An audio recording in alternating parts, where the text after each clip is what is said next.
Okay, so this one is going to be about applications involving quadratics. Um, in the beginning, they're these sort of arbitrarily made up things, so you might have just something like the product of two consecutive even integers is 48. And maybe you look at that and you immediately think 6 and 8, I'm done. But that's not actually the only solution. So the thing you have to do is just write out what it says. The product of two consecutive even integers, so x, or I guess 2x, but x will be the first one, and because it's consecutive even integers, they're 2 apart, so times x plus 2, this is two consecutive integers which are 2 apart, is 48. And then you distribute.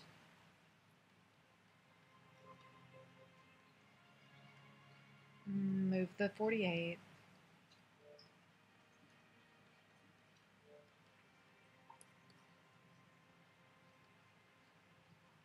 So there are actually a bajillion possibilities here I don't want to write.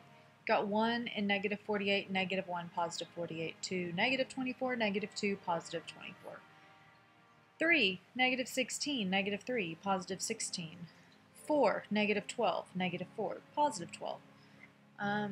6, negative 8, that's where I'm going to start writing, I guess. Well, I'll put in. We'll just pretend that I wrote those other ones.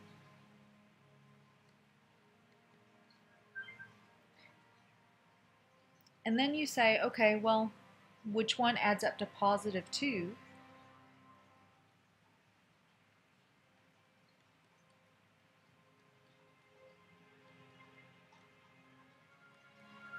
Okay, so now you're maybe thinking, no, I told you, see, that was the solution. But look carefully at this.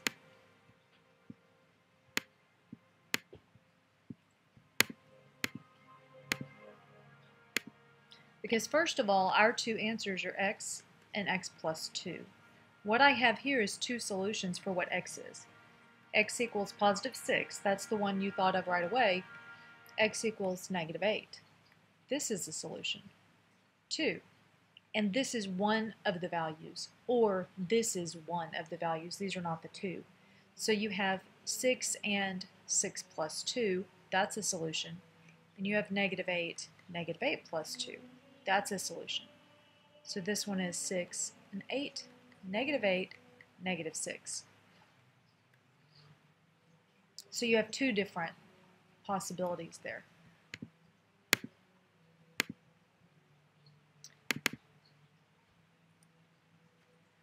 You also might have a modeling problem. So you might have the area of a picture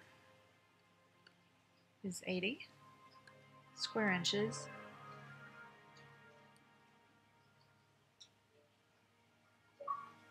The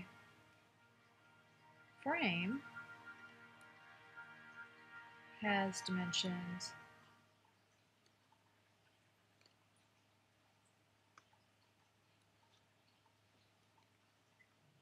10 by 12, and the frame is of equal width.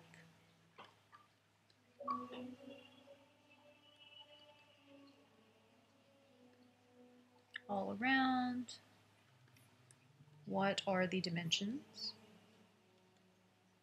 of the image? Picture. Okay, so you would draw a picture, and this is 10, 12,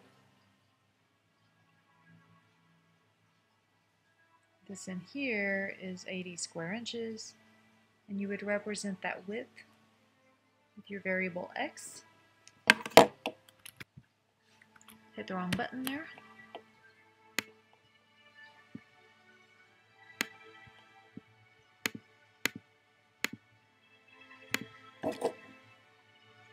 Okay, so what I know is the area of the image, which is some length times width, is 80. But I know that the length is 12 minus x minus x. And the width is 10 minus x minus x. And that's 80.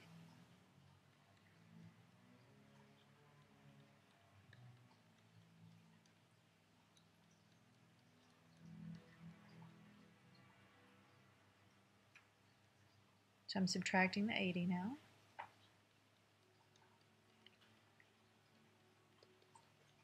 Okay, now I'm going to divide through by 4 because I have a 4 everywhere. And I'm going to rewrite this.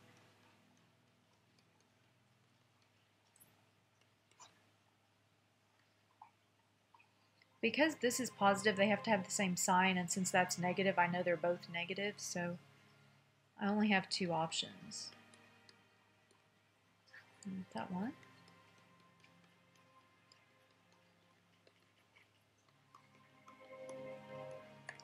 Okay, so either x equals 1 or x equals 10.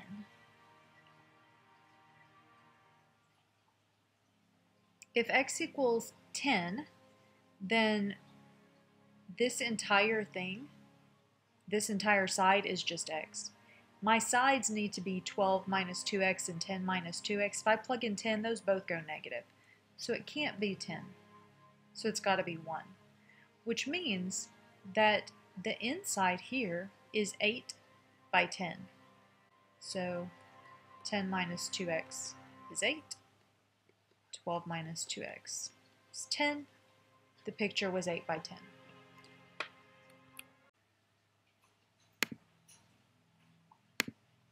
Okay, and the last kind of favorite common thing that's done is motion. Because basically on any given planet, if you take negative acceleration due to pull of gravity over 2 times time squared plus initial velocity times time plus initial height, initial position. And this is a free fall formula. So as long as nothing acts on whatever is falling to the earth after time starts. So if you throw a ball in the air, projectile, drop something, anything like that, it acts like this. So generally, it's negative 16. This is for feet. If it's meters, then that's 4.9, but we usually use feet. And then there's some value here that's a velocity. So, and that if you just drop it, then that's 0. If you throw it or project it, then it's that. And then wherever it started, so.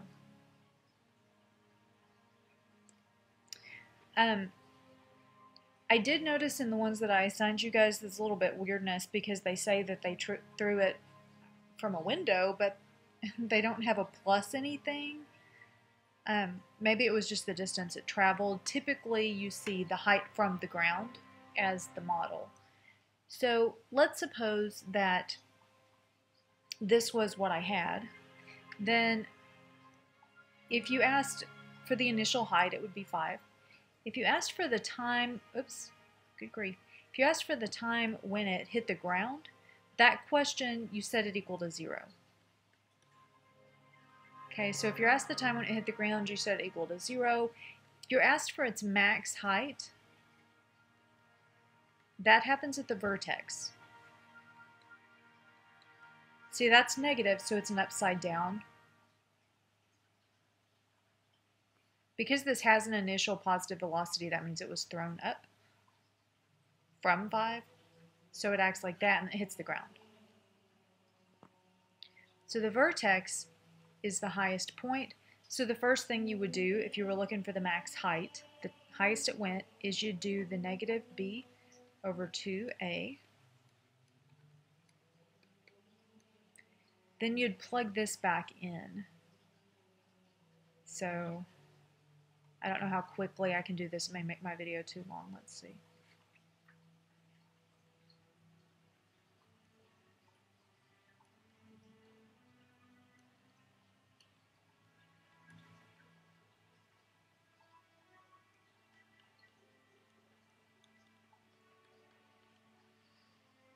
Um,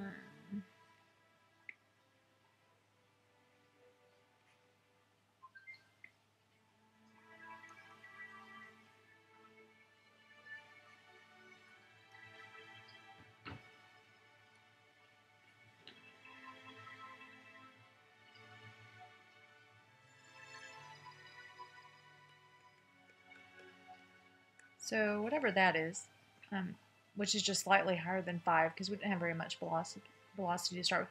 Anyway, so that is the maximum height. If you were asked when did it hit the ground,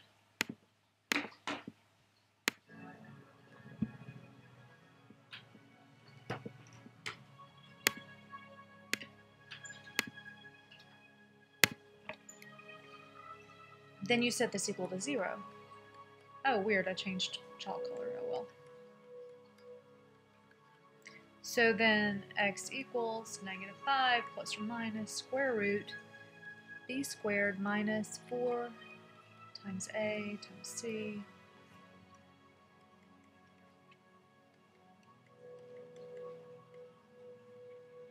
so let's see.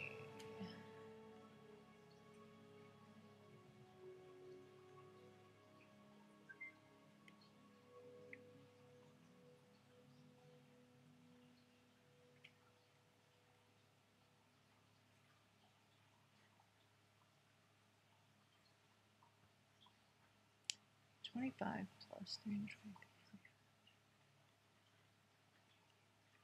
So that is 5 plus or minus.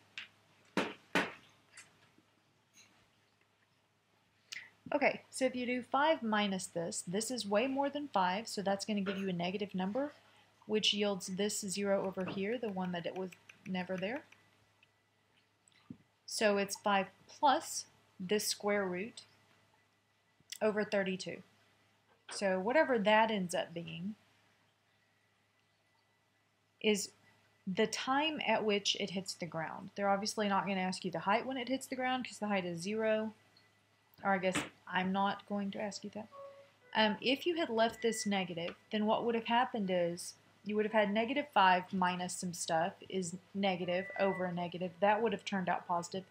The -5 plus this would have been a positive number on top, and then when you divide by the negative, it would have gotten negative, and you would have known that one was wrong, I hope. So that is applications involving quadratics.